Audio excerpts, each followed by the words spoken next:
reached a deal on a $2 trillion rescue package for the United States. We'll tell you what's in it for you. Jay? Local leaders are preparing for a huge demand in medical supplies. Help is supposedly on the way from the federal government, but will it be enough? We'll tell you what we have now and who has it. Plus, we introduce you to 3 heroes. Meet a family that took in a student studying in the U.S. from China so he wasn't stranded during the coronavirus. And how a local vineyard is stepping up to make sure we have enough hand sanitizer. What's new starts now. And now, live from WKYC Studios, this is What's New. Happy Wednesday, everybody, or as I like to call it, halfway to Friday. We have made it this far. I'm Jay Crawford, coming to you as I have all week from my home. Betsy Kling joins me back in the WKYC studios. Betsy really is one of only a very small number of people that is operating out of the Channel 3 studios right now. I want to start by telling everybody that we are on standby, kind of in a holding pattern. We're waiting President Trump to begin his daily coronavirus briefing. When that happens, we will make sure we take you there live. But in the meantime, we want to get you up to date on the latest headlines surrounding the coronavirus. And for that, I throw it back to you, Betsy. Thanks, Jay, and hello, everybody. There are now 704 confirmed coronavirus cases in Ohio. That's up from 564 cases yesterday. 10 people have died. The Ohio Department of Health will also begin reporting the number of tests which have been done to date. That stands at nearly 15,000 today. There are more than 54,000 cases nationally and more than 700 deaths here in the United States. Lots of numbers there. A Cleveland Heights police officer is tested positive for the virus. The chief says he may have contracted it at a social gathering last week. Several other officers who were there are also in quarantine. And a second Avon Lake police officer has tested positive. The mayor says the officer is at home and in quarantine. And the Cleveland Marathon will now be a virtual event because of coronavirus. Instead of everyone gathering downtown, everybody's going to run their own race at their own place. Runners can log their miles. Shirts and medals will be mailed in June. Well, there is a deal to get some federal help to Americans who are out of work, but it may face one more roadblock. A handful of Republican senators are worried some people may choose to remain laid off because they could make more money while unemployed. They don't want to fast track the bill until the Labor Department addresses this. Mark Namick explains why this is now in the bill. The deal, reached just after midnight, provides relief to the workers and businesses hit hardest by the economic fallout of the coronavirus pandemic. Expected to soon win approval of the U.S. House and Senate, the $2 trillion deal would give $1,200 to Americans earning less than $75,000 a year and an additional $500 per child. Those laid off could see their unemployment checks grow temporarily by $600 a week. The deal, the largest economic aid package in American history, offers more than $360 billion of loans to small businesses and creates a $500 billion fund for corporations, cities, and states. Also, $130 billion for hospitals, testing and treating coronavirus patients and running out of supplies. There's a lot of good news in the package, but there's still some gaps. So we know that this is impacting low-wage workers the hardest, folks that are food service providers, cashiers, people that are working in retail. There are still a lot of details we don't know about the package, including exactly when Americans might see that money. Mark Namick, 3 News.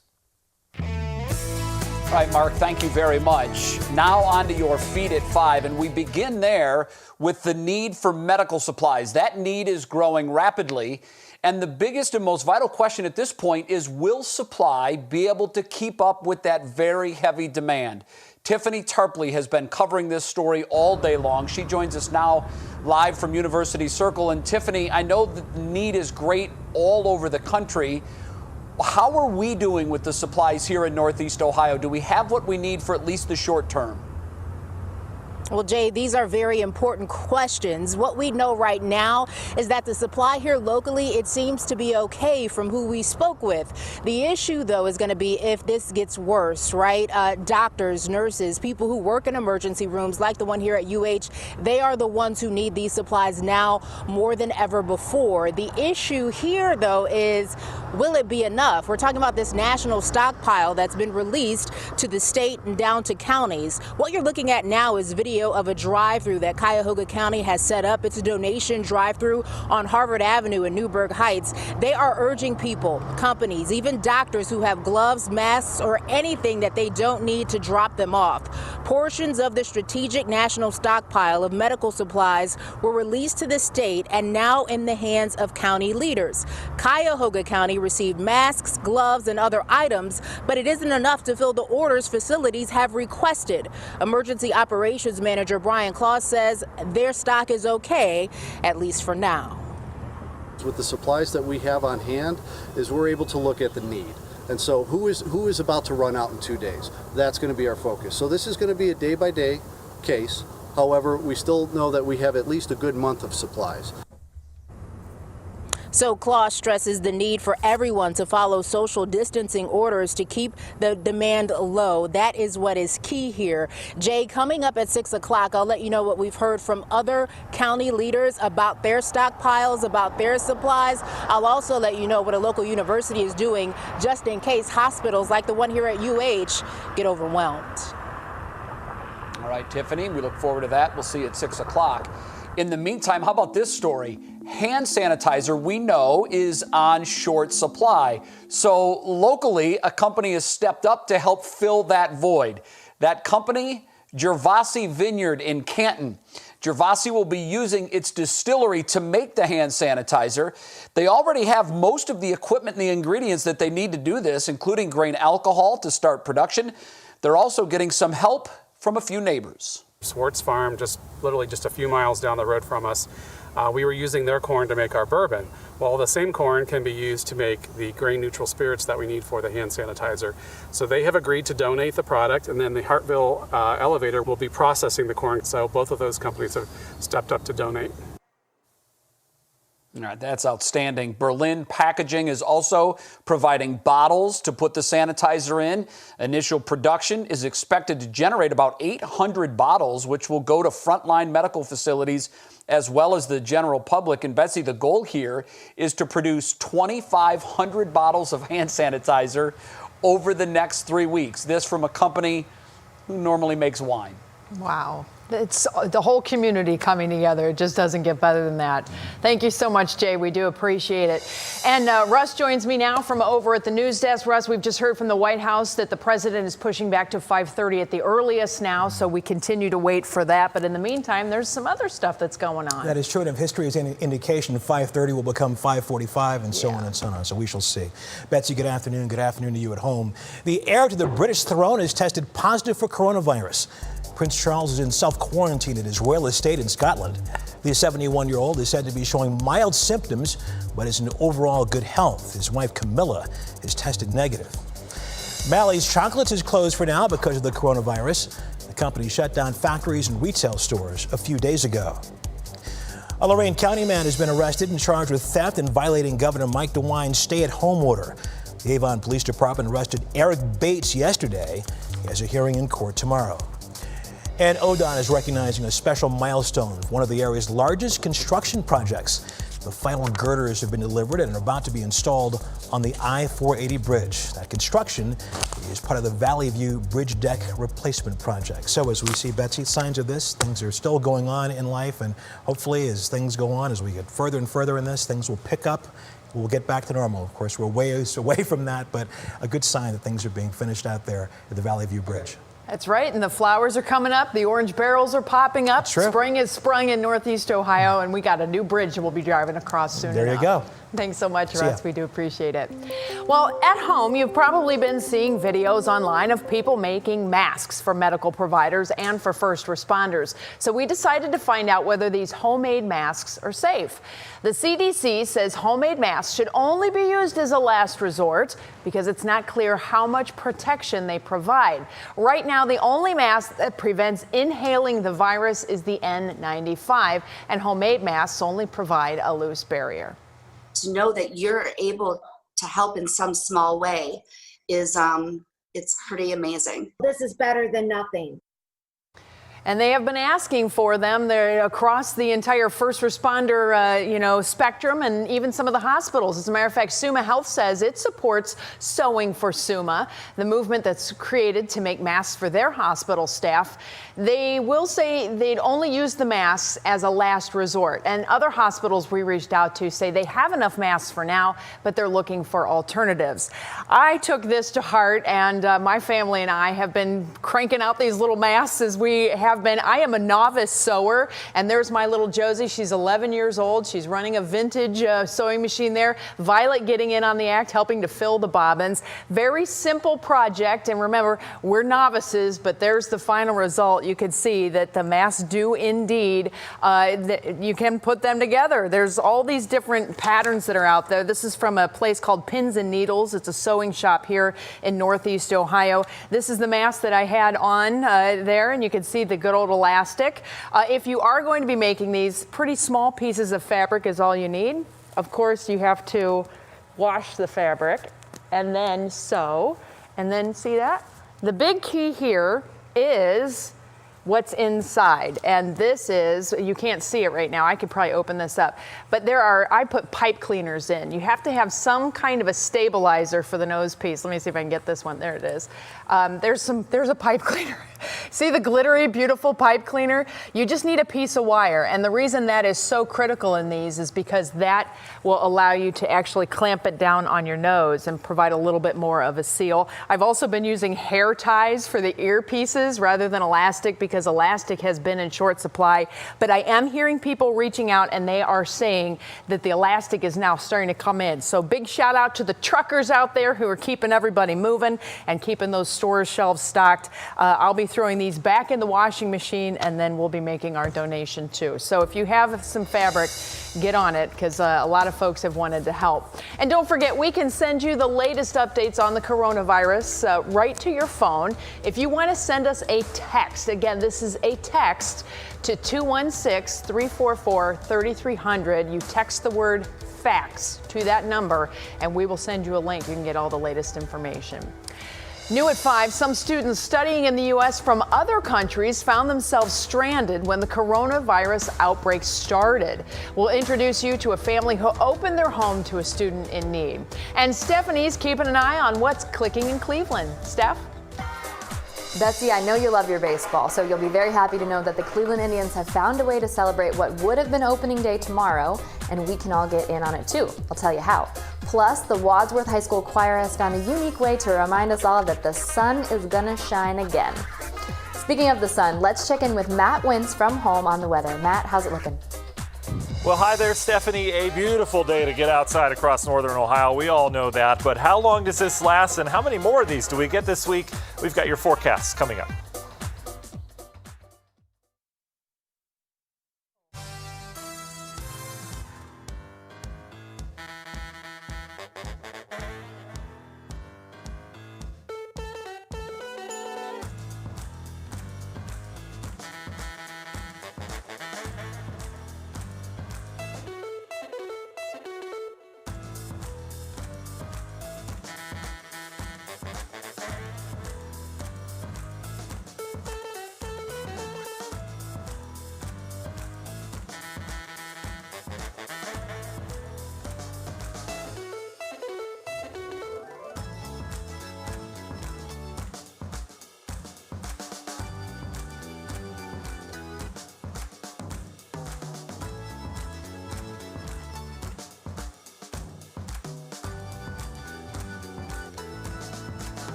Hey, Mom, I don't know if you're watching in Phoenix, but our awesome director, Matt, said that he would open my mic so I could say hello. So hi, Jay. I hope you're watching. I hope you're staying in your house. Stay in your house. You're 80. I'll talk to you later tonight. Love you, Mom. Thank you, Matt. You're such a good boy.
Welcome back to What's New. Well, as we know, schools, colleges statewide have been closed now for a couple of weeks.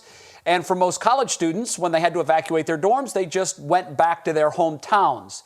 But not everyone is able to do that. Many foreign students had to evacuate their dorms and really weren't sure where they were going to go. That's when a local family stepped up and did a very kind thing. And they are today's three heroes. Will Ewick has the story. The first thing that I thought of when they announced that campus was closing is, all these people that are going to be displaced and where can they go? When Ohio State closed up due to the coronavirus, sophomore A.J. Leslie immediately thought of his friend Hank. So I immediately just went and talked to my mom. Hank Tang is also a sophomore at OSU, but his home isn't just a few hours up the road.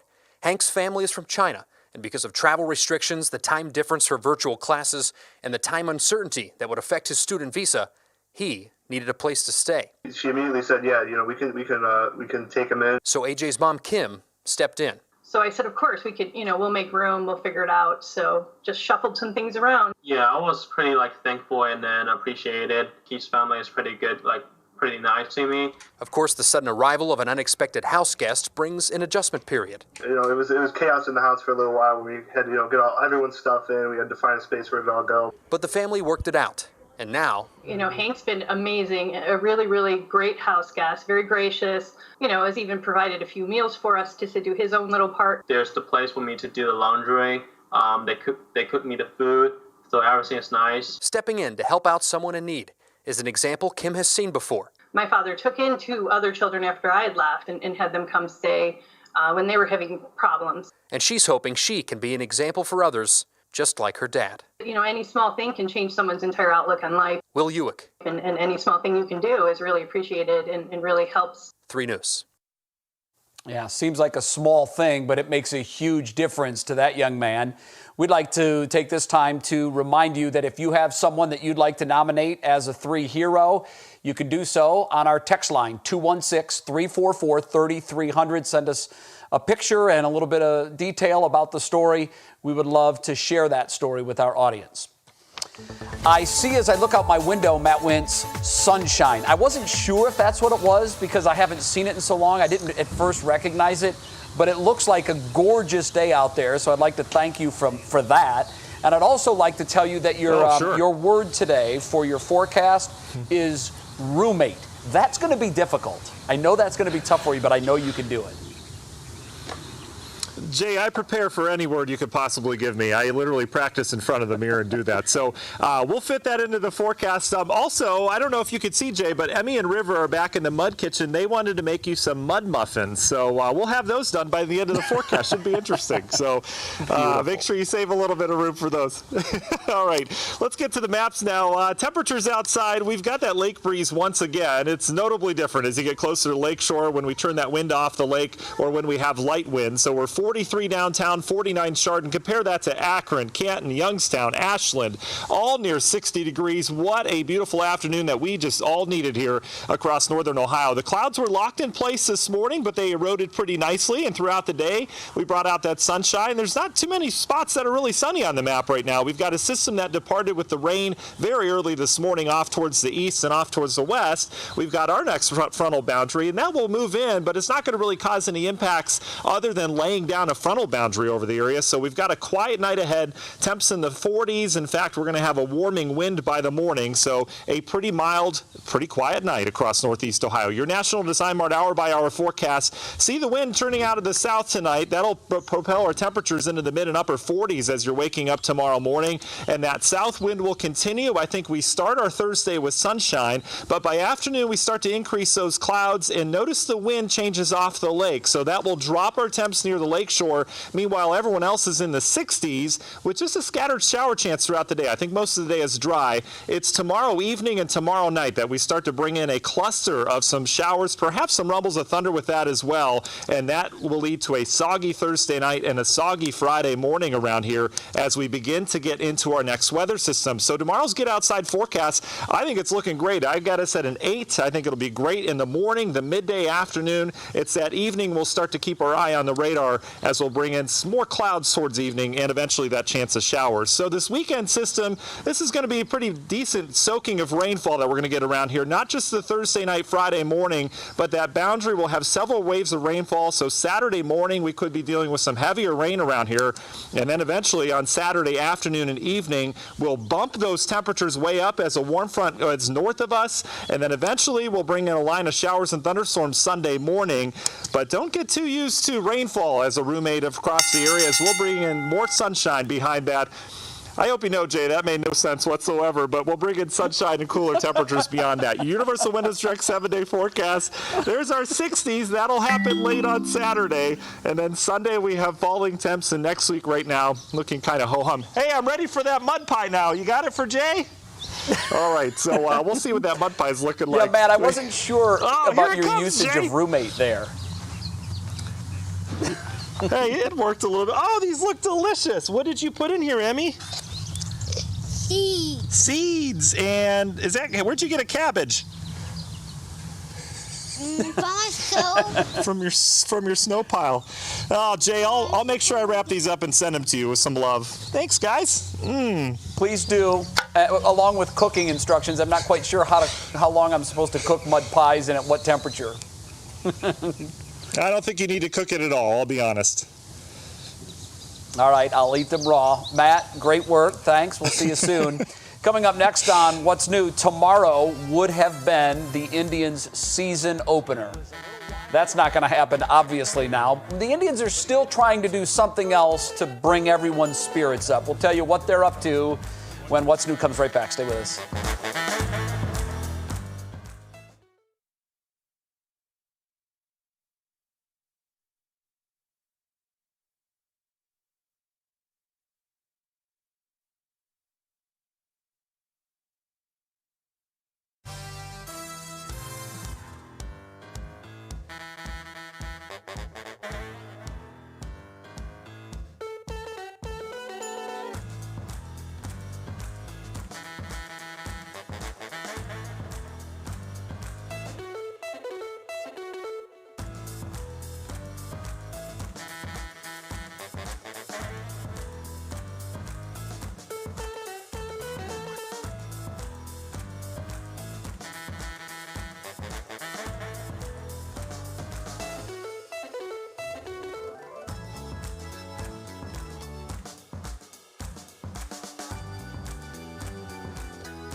Well, as we continue to wait on President Trump's daily briefing, it's time to get you caught up on the pulse of what you're clicking on here in Cleveland. Stephanie joins us from her home today. Hi there, Stephanie. Hey, Betsy, you know, I hope you have your pitching arm warmed up because Progressive Field was supposed to open tomorrow. Now we know that's not happening, but rather than dwell on it, the Cleveland Indians have found another way to celebrate. So here's what they want everybody to do. They're asking everyone to share their first pitch videos using the hashtag #OurTribe. And they kicked things off with this funny video. That's former Cleveland Cavalier Channing Frye you see there, throwing a little bit outside of the strike zone. They said maybe he had a bug in his eye. So they want everybody to share their videos tomorrow, and they will get those retweeted for you if you share those for them. All right, this next story is the ray of sunshine that we all need. The Wadsworth High School Choir, all from their homes, put together an incredible performance from a song from this year's production, Bright Star. Take a listen to this. The sun is gonna shine again. The sun is gonna shine again. The sun is gonna shine again. The sun is gonna shine again. Now, they all individually recorded each one of those videos on their cell phones, and they had earbuds in to sing along to the backup track so they knew what they were doing, and then somebody edited it all together. You gotta love technology. Another thing that a lot of people love is coffee, especially medical professionals who are working incredibly long hours right now, and Starbucks is coming through. They are providing free coffee to people who are working on the front line of the COVID-19 coronavirus. This is at all locations across the country. It applies to police officers, firefighters, paramedics, doctors, nurses, hospital and medical staff, and medical researchers. You get a free tall brewed coffee now through May 3rd.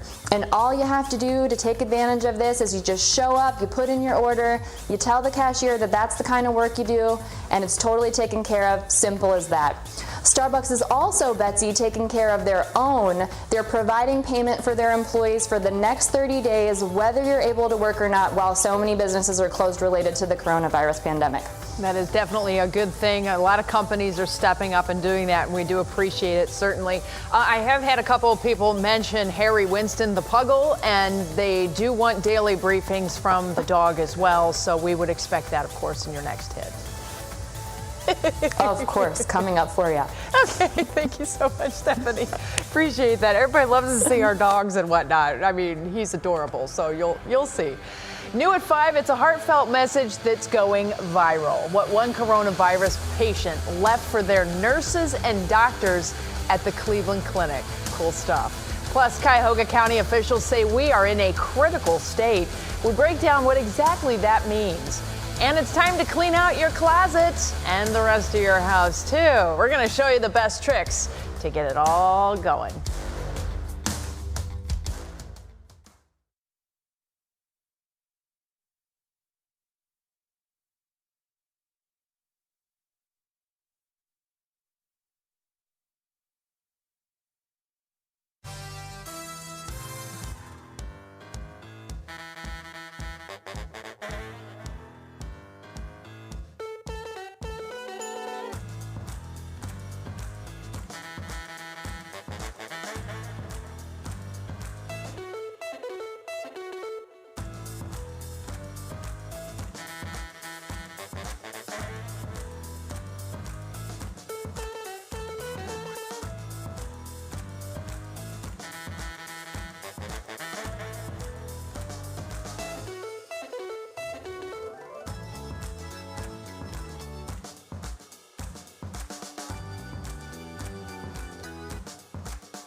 And now, live from WKYC Studios, this is What's New. Welcome back, everybody, to What's New. It is now 5:30. I'm Betsy Kling, my co-host Jay Crawford joining us from home again as we continue our social distancing here at 3 News. Jay, want to let everybody know we are waiting on President Trump to have his daily press briefing. It was supposed to be at 5. They pushed back to 5:30 at the earliest. And we, of course, will dip into that. We'll bring it to you live as soon as it becomes available from the White House press briefing room. But Jay, in the meantime, you have a very inspiring message to share with us. I do, Betsy. I love this. We shared it with our viewers earlier today on our noon show. I thought it was so good that I wanted our What's New viewers to see it as well. The Cleveland Clinic posted this on its Instagram account last night. It's a message that was left on a glass door from a patient that was being treated for COVID-19 there. It was written and left on that glass because staff often talk to the ICU patient through that glass door. It says in part, "This has been the most impactful window in my life. I watched you work hard to keep me and others alive. I want you to know that I think you're all rock stars. I watched some of you have good nights and some bad nights, but what was consistent every night was that you care for people." The clinic posted this to Instagram yesterday. Pretty cool. It is time now for our top talker. Our senior health correspondent, Monica Robbins, continues to be a calming voice of reason during what is really a time of madness. She joins us now. Monica, today, Cuyahoga County officials said that we're in a critical state. Exactly what does that mean right now? Well, basically, Jay, it just means we're in a situation where there is widespread infection and far more people than we realize actually probably have the virus. But remember, 80% of these cases are typically mild. And I spoke with the Cuyahoga County Medical Director, Dr. Heidi Gullett, today and asked her to better explain. We really have an understanding that there's a significant number of infections in our community at this time. Some of them are known by lab confirmation, meaning people have had a test and it's come back positive. But many more of the infections are people who have symptoms at home who cannot get tested. And so we recognize there's a critical level of infection in our community. Therefore, any interaction with one another is a potential to transmit the infection, whether you have had a lab confirmation or not. We should assume at this point there are so many infections that if you're sick, it's probably COVID-19. That's why it's so incredibly important that we continue practicing social distancing. And she is not the first to have said this, and it's important to remember that anybody with potential symptoms is being asked to stay home and quarantine for 14 days. And that started when they put the restrictions on testing. And since we're still at that tail end of flu season, we're firing up allergy season right now, it's just better to be safe than sorry. And another question I've been asked quite a bit is why won't the health department tell people in the neighborhoods and areas if someone nearby has been diagnosed? And I asked Dr. Gullett to explain how the county notification process works. So if you are a close contact of one of those people who is one of the 130 people who have had a lab confirmed diagnosis of this, if you were identified by that person in our in-depth contact interview as somebody who had close contact with them, you will receive a personal phone call from us or from a health department where you live. We will then explain to you exactly what quarantine means and exactly what symptoms you need to watch out for. So unless your community has its own health department, such as the city of Cleveland, that's how the notification process works. Bottom line, keep doing social distancing, wash your hands, use the hand sanitizer. We're all going to get through this, Jay. All right, Monica, again, I know it sounds like we're saying this over and over, and we are. That's just because we're trying to drill this into all viewers' minds. It must be done. Monica, thanks so much. Betsy? All righty. Well, it's time now to see what else is making headlines at the bottom of the hour with the birthday boy, Russ Mitchell. Wow. Thank 29 you. Again. I can't believe it. You're just like me. You know what? It just keeps coming and coming and coming. I appreciate it. That was not my headlines today, but you know what? I do appreciate you giving me a shout out there. I got you. All right. Happy Thank you, birthday. Betsy. Thank you very much. Here's what's happening. Workers at least 6 Amazon warehouses across the country have tested positive for coronavirus. The spike in positive tests comes as the company looks to hire 100,000 workers to meet massive shopper demand. According to the Washington Post, the workers are in Michigan, New York City, Kentucky, Florida, Texas, and Oklahoma. A Jacket County roofing company is helping those in need. Gianna's Roofing of Chardon is collecting dozens of toilet paper rolls and other supplies to seniors and veterans. They're also taking cash donations. And the postponed Cleveland International Film Festival is rolling out a new program called CIFF Streams, or CIFF Streams. You can buy a limited time subscription to experience the films right from home, but this does not launch until sometime next month. Betsy, I can now go to the Giant Eagle an hour earlier than you, so I am taking orders if you'd like to send them my way. Oh boy, yeah. I'll tell you what. Well, you know, obviously we do like to have fun around here, and we like to have our celebrations and whatnot. We kind of have a little celebration, socially distanced. Okay. This is the best we could come up with. Happy birthday to you. I hope there's no copyrights on the happy birthday song. I hope not. Boy. There you go. Wow. Now, we haven't figured out blowing out the candles yet. Well, but I'm honored, and thank you for limiting the candles that you put on that cake as well. I appreciate that as well. it's hard to fit 29 on the small cake. Yeah, it's a problem. We did our best there. Thanks, my Thank you friend. so much, Russ. Thank you. Well, I'm sure your little ones are getting a little antsy by now, but the Science Center may be here for you. They've offered up some fun and educational ideas to help keep your kids busy. Hi, Betsy. It's Robin from Great Lakes Science Center. I wish I could be in studio with you today. I miss you. I miss all of our guests. But as a STEM professional, I know how important it is to follow safety protocols, and I need to do my part. So I come to you from my home. At Great Lakes Science Center, our mission is to make science, technology, engineering, and math come alive. We know just how important we are as a resource for our community, and while our doors might be closed, we're still working hard to motivate, inspire, and challenge our youth to push themselves, never stop learning, and to always stay curious. Recently, we launched a brand new program called Curiosity Corner Live. Every day, we stream hands-on challenges, demonstrations, and activities for you to do at home. Make sure you visit our website, greatscience.com, where you can find the link right on our homepage. Once you find our YouTube page, be sure to subscribe so you know every time we post a new video.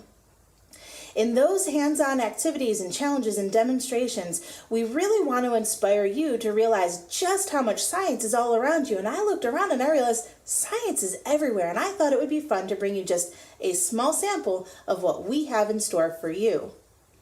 Inside this measuring cup, I have a little bit of vinegar. If you've ever experimented with baking soda and vinegar, you know that when you combine the two, you have a very active reaction.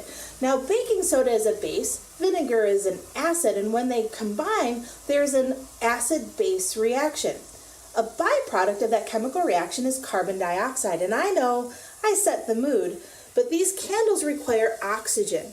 And by pouring the carbon dioxide, which is a byproduct of that acid-base reaction from the baking soda and vinegar, I can extinguish the candles. Now, this is just a very small sample of what we have in store for Curiosity Corner Live.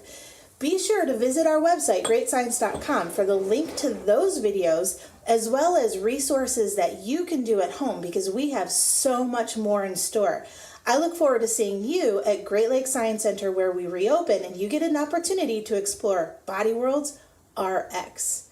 Stay well, stay curious. Wow, Body Worlds RX. Not just Body Worlds. No, it's Body Worlds RX. So can't wait to see what that is. Certainly our friends at the Great Lakes Science Center are wonderful treasures, and we really appreciate all they're doing to help keep our community inspired. Jay? All right, it's that time again. It's our daily diversion. It's our time to think about how the entertainment world is dealing with the current situation. And for that, we go to Stephanie Haney at her home for today's Pop Break. Everyone is talking about the new Netflix true crime series Tiger King. He was like a mythical character living out in the middle of Oklahoma, who owned 1,200 tigers and lions and bears. It's Carol at Big Cat Rescue. Carol is the Mother Teresa of cats. It's a huge cat lover war. Throw in murder, drug lords, and polygamy, and no wonder we can't look away. WWE star Nikki Bella is still linked to ex-fiancé John Cena, even though she's engaged again and pregnant with her soon-to-be husband. Nikki and twin sister Brie have a memoir coming out soon, and John somehow scored final edit over his chapter. Apparently, Nikki signed off on that in a deal when the two split in April of 2018. Star Trek's Sir Patrick Stewart is helping soothe anxiety over the COVID-19 coronavirus by reading Shakespeare on Twitter. From fairest creatures we desire increase, that thereby beauty's rose might never die. The sonnets aren't exactly new to Stewart. He performed for years with the Royal Shakespeare Company, which got him knighted by Queen Elizabeth II for services to drama in 2010. And while it's definitely an interesting time to be trying to date, some people are apparently excited for quarantine. I've met the person I want to spend the rest of my life with. I've never seen her before. Netflix is renewing the show Love is Blind, where single people go on dates and get engaged before ever meeting face to face. It worked out well for 3 couples in season 1, and honestly, it doesn't seem quite so far-fetched these days. You know, you really have to hand it to Love is Blind. It's almost as if they saw this coming. It's like the only dating show where you're actually supposed to stay apart, and apparently it's working out well for them. They're steaming right ahead into season 2. Now, Jay, I don't know how closely you follow the dating shows, but there is one detail that I do particularly like about Love is Blind. They cast the daters all from the same city. So right now they're casting in Chicago, so everyone that goes on season 2 will be from Chicago, and they'll probably have a better chance of making it work because nobody has to move. Yeah, I agree. I think that's much more realistic because if you pair someone up from New York and Los Angeles, that's a major lifestyle change and it doesn't always work out. I don't follow the dating shows close, I must confess. I know you're a big fan of them. And there's no denying their popularity. Shocker. And heck, when we're all sheltered in place and we've got a lot of hours on our hand, we can stream old seasons and have fun watching the old shows, I guess, right? Yep, that's right. And we can get ideas from Love is Blind for our current dating lives for those of us in that space. And I know our producer, Monique, is thrilled, by the way, that Love is Blind has been renewed. She loves that show. Okay, coming up on What's New. Yes. You've got time on your hands, you're home. Why not clean out your closet? Try to organize some things. Well, we've got the perfect project for you on the other side of the break. And Matt, how's the weather looking? Well, thanks a lot, Jay. A beautiful day outside. All the neighbors are out walking, although they're not right now. But we've got more days like this to come. In fact, a stellar day tomorrow. We'll detail that coming up in your forecast.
Well, we are doing weather a little differently. You know, we're doing this whole remote to work thing, work from home. Most of us are anyway. I think there's only about 6 of us in the newsroom this evening.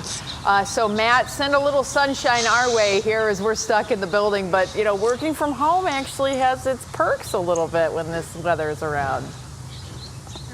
Yeah, there's some perks. There's also some things that aren't so nice about working at home, Betsy. But we'll stick with the perks today. Emmy, just so you know, made a beautiful work of art on the side of our garage. She took her mud pie that she made for Jay and then kind of put it all over the garage. So how to clean things up with a warm washcloth. All right, you doing a good job there, Em? You could just get the hose Fantastic. out, Matt. All right, go it's get all to right. work. Just hose it down. I know. I'm trying to teach her to function in society, so eventually she'll be okay after a while.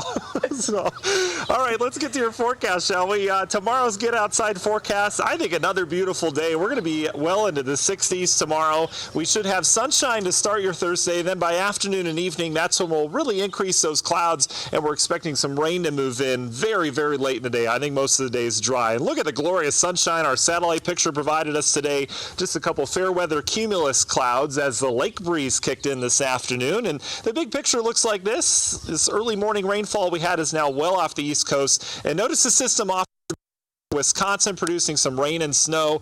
That's not going to do much precipitation-wise for us, but it is going to lay a boundary out. That will be the focus over the next couple days for some rainfall as we go into the weekend. But look how much colder near the lake. We're in the 40s within about 20 miles of the lake, and then you can see as you head further south, we're still nice and warm in the Akron-Canton area out towards the west as well. We'll be in the 40s tonight. We've got a warming wind that will take place, so it ought to keep our temperatures right in the mid-40s for most of us. And as we go hour by hour with your National Design Mart forecast, you can see that we're going to be dealing with increasing clouds tomorrow morning, but no rainfall, and temperatures well into the 60s as you get inland towards that lunch break hour. And then as we get into the afternoon, that's when we start to drop the temps near the lakeshore once again with the lake breeze, and then we're going to start to increase those rainfall chances. So if you have outdoor plans tomorrow, or even if you don't, make them, because I think it'll be great earlier on in the day.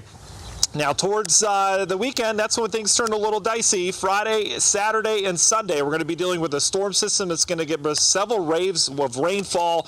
Could see 1 to 2 inches out of this before it's all said and done. It'll also bring a warm-up in store on Saturday night and Sunday, and then eventually we'll start to clear things out on into next week. All right, Universal Windows Direct 7-day forecast briefly. Pausing, Betsy. Sorry, I think I'm losing Wi-Fi. But we're at 67 Saturday, and then notice the tumble on Sunday. So we'll let you know how that project's going, and if you need anything clean, I'm sure she'll be a pro at the end of this. She's fantastic, and I love seeing River in the background, too, over at the Mud Kitchen. He's got his little red jacket on back there. He's just busy playing. I love it. Everybody is talking about how sweet it is that you're lending your family to us for little moments of joy. So we appreciate it very much. Anyone wants to babysit. Yep. From a distance. All right, thanks so much. Well, since we are stuck at home, it is a great time to get to do the projects that you keep putting off, especially since you're staring at the walls constantly now. Well, Jasmine Monroe is showing us how to clean out that closet. Cleansing your closet, now is the perfect time. With COVID-19 numbers continuing to rise here in Northeast Ohio, there's no telling when quarantining will be over. We're stuck inside, so we need some activities to do, and this is one that the whole family can do as well. So instead of Netflixing and chilling, how about getting down and dirty and cleaning out those closets? Of course, we turned to expert Megan Moran for some help, and she says there's 3 easy ways you can tackle that mess. The first and foremost one is getting rid of things that are worn and torn. So it's super easy. Just go through your clothes and you can break this up into multiple days. Once you've seen what's worn and torn, next is pieces that don't fit you well. So they are either too tight or too big. Maybe you've lost weight or gained weight being indoors. Who knows what's all going on now. I truly believe, and my clients know, that every single piece in your closet can be something that's comfortable and fits you well. Finally, out with the old and in with the new. Sometimes this is a harder thing to look at if you aren't as up to date on the trends, and so that's something where you can reach out to me. I have different trend guides I can share with you to help you decide what should stay and what should go. And if you're wondering how long this is going to take, don't worry, we've got time. If it takes a professional 2 hours, I would say 5 days is more than enough for anybody else. I'm going to tell you, hold on to those clothes that are too big, because if you're like me and you're eating constantly during this situation, you may need those bigger clothes in the next couple of weeks. But don't forget, you can always consign clothes too. And with vintage clothing, you can even make a little bit of money off of that. Well, coming up, new at 5, as we continue to wait for the president, who has pushed back to 6 o'clock now, we're hearing. Toilet paper, it's still a hard thing to come by these days, so we sent Mike Polk to try and find some. And saving Mel Brooks, a plea from the comedian's son for everybody to stay home.